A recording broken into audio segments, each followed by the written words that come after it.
Hello guys, so update lang po sa mga bawang natin. So ayan, hindi ko sure kung kailan sila dapat bunutin. Pero now, chinek ko yung iba. Meron mga malalaki ang bulbs, meron ding maliliit lang. So, try natin bumunot ng isa. Pero, ang bubunutin ko itong medyo parang pangit ang dating. Para lang i-check natin. So, dito sa paghawak pa lang, meron siyang bulb pero kung maliit lang.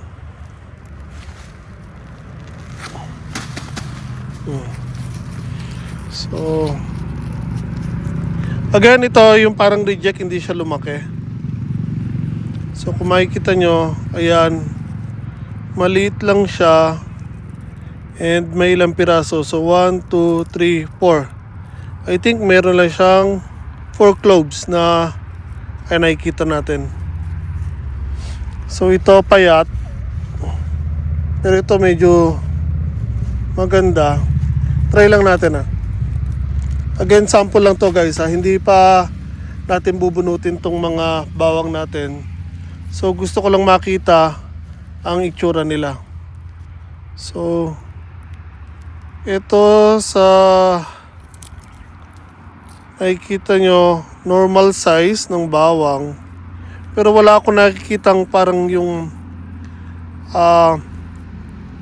nagse-separate ng mga seeds ng bawang. Parang isang buo lang siya malaki.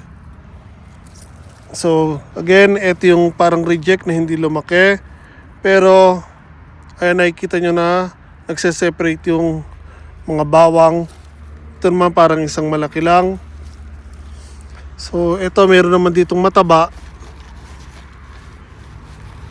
Tingnan natin to. So, tatlo lang bubunutin natin guys Isang reject, isang payat, at itong isang mataba.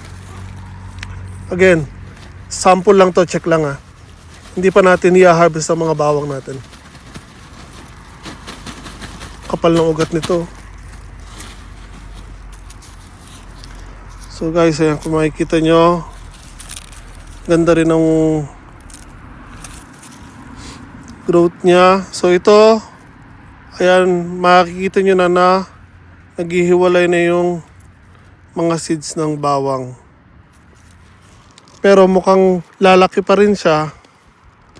So kung hindi natin siya binunot, lalaki pa rin siya. Pero again, dahil tinesting lang naman natin, again, itong isang reject na merong 4 bulbs, or isang bulb na merong 4 seeds na makikita po natin.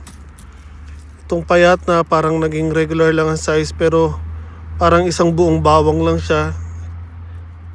Hindi pa siya nagano ng yung naghihiwalay ng mga seeds. Parang isang buo lang. Tapos ito naman malaki lang ng konti pero yan, kita na natin ang yung mga bawang na naghihiwalay. So yan guys, sample lang po. Sinilip lang natin kung ano ang itsura ng mga bawang natin. Again, hindi pa po natin bubunutin yung mga yan guys. Tinignan ko lang po.